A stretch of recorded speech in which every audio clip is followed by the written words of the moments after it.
Good morning, friends. Today I'm going to upload a video on incentive spirometry. I used to go to the wards. Everyone used to feel whenever we used to go to the surgical ICU and post-operative wards, we have usually referrals from the surgeons, orthopedic surgeons, or pulmonologists or physicians for chest physiotherapy is concerned. There we noticed chest physiotherapy.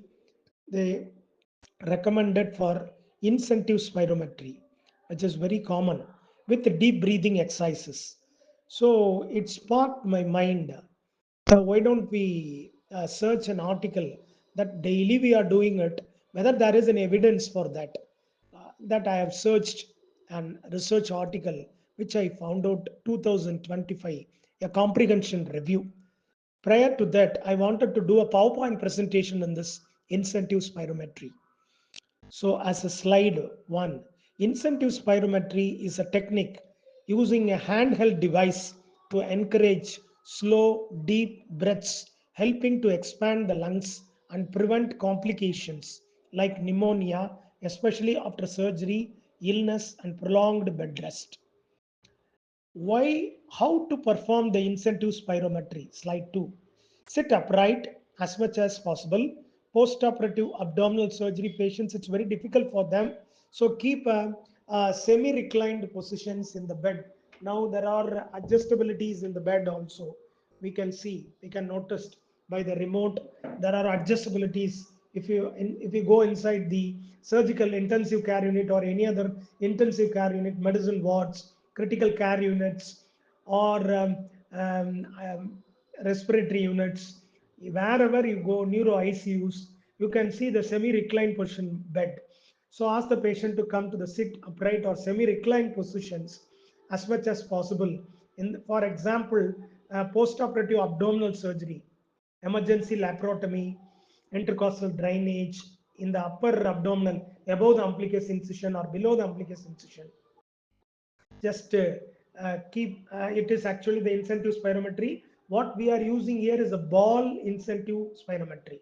So keep the mouthpiece sealed securely in the mouth, sealed the lips around it. Breathe in slowly and deeply throughout the mouthpiece, just like sipping through the straw a water or a juice, like trying to keep the ball between up to rise, and keep hold the breath at the top of the inhalation 3 to 5 seconds. Keep hold it. Then relax and exhale slowly. Ask the patient to do 10 repetitions. Then rest. Repeat 10 times every waking hour. This is actually a determined one. We have to advise. Along with that, after the ball incentive spirometry, we ask the patient to do deep breathing exercises. How? By means of giving first local chest expansion, upper lobe, middle lobe, lower lobe with the support of the incisions. Make them to inhale the breathe, keep hold and slowly exhale it. Like that, we have to do for the three lobes. If there is any secretions, we have to give a chest percussions, clapping, tapping. Ask the attenders to do that. So how we can give? We can give for example, on the right side, upper, middle, and lower lobe. On the left side, only upper and lower lobe. Middle is the center of the heart, which is located. So this is the advice that we have to give on the back of the chest. Slide 3, benefits. What are all the benefits of incentive spirometry and deep breathing exercises? Prevent lung collapse. Keep the alveolar air sacs open, preventing the atelectasis.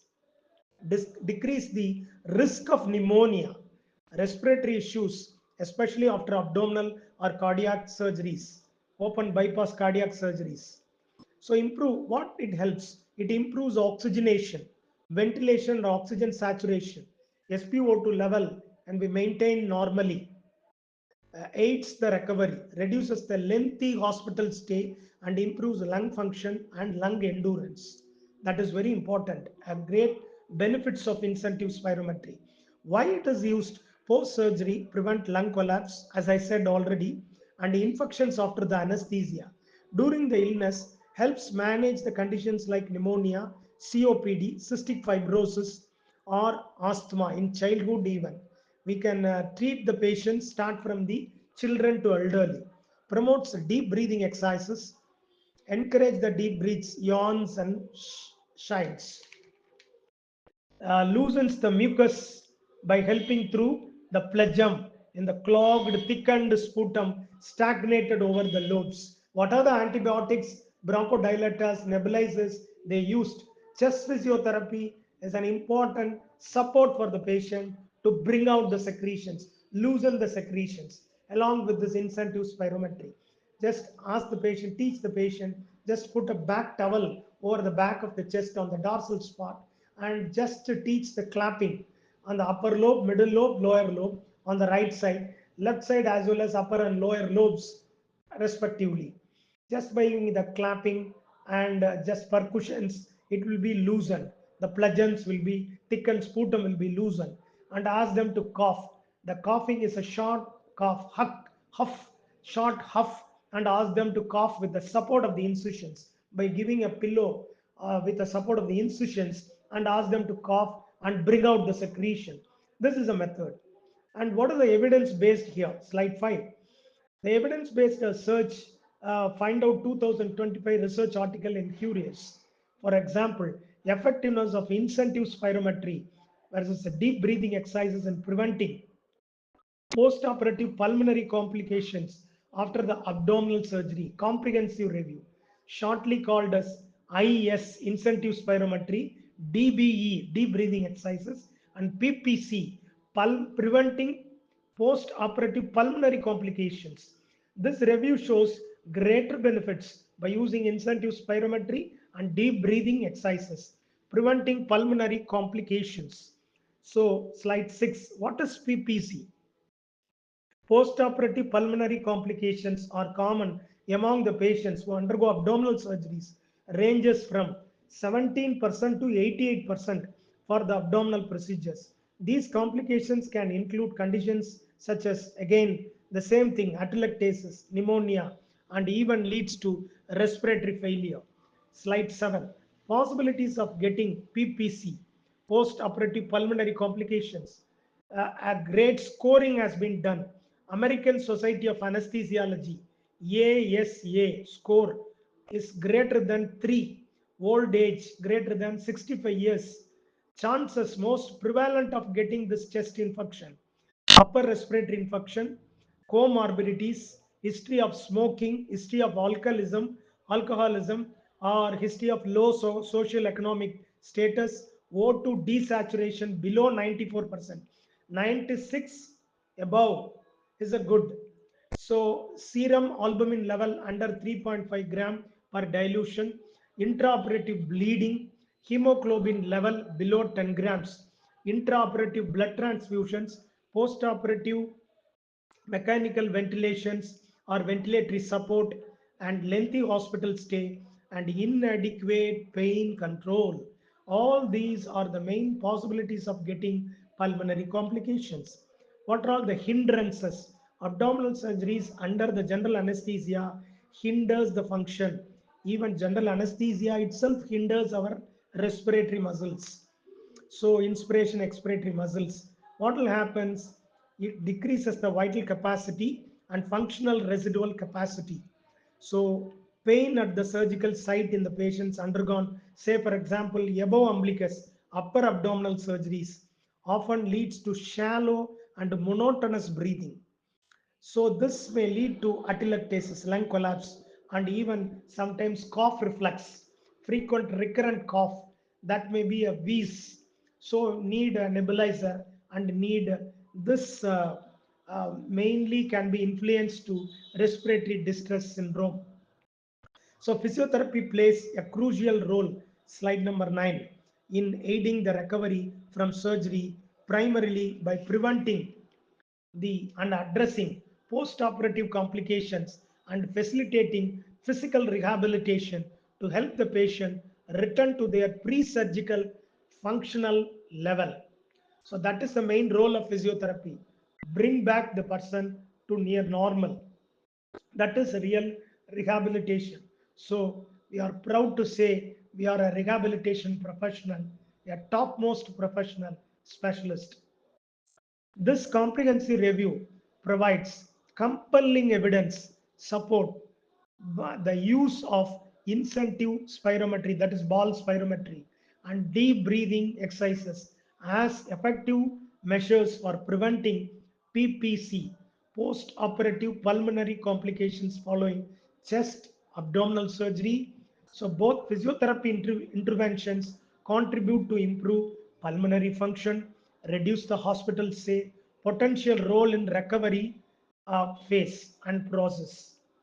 So far, we are using chest physiotherapy, the incentive spirometry. Sometimes the patient cannot able to afford, very poor patients, downtrodden. We advise balloon to use it very practically. The patient tried a balloon.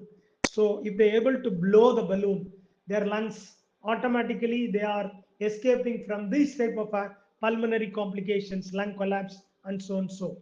So incentive spirometry, how far it is effective, how far we are giving the mobility and enhance the life. Some of the doctors used to prescribe in the case sheet, so chest physiotherapy and early mobility. So we used to see that because this is very, very helpful for the patient who stay in the hospital after the surgery. So physiotherapy is one of the important team work, has to work with the surgeons and nurses and also the duty doctors. So we help to prevent the lengthy of the hospital stay.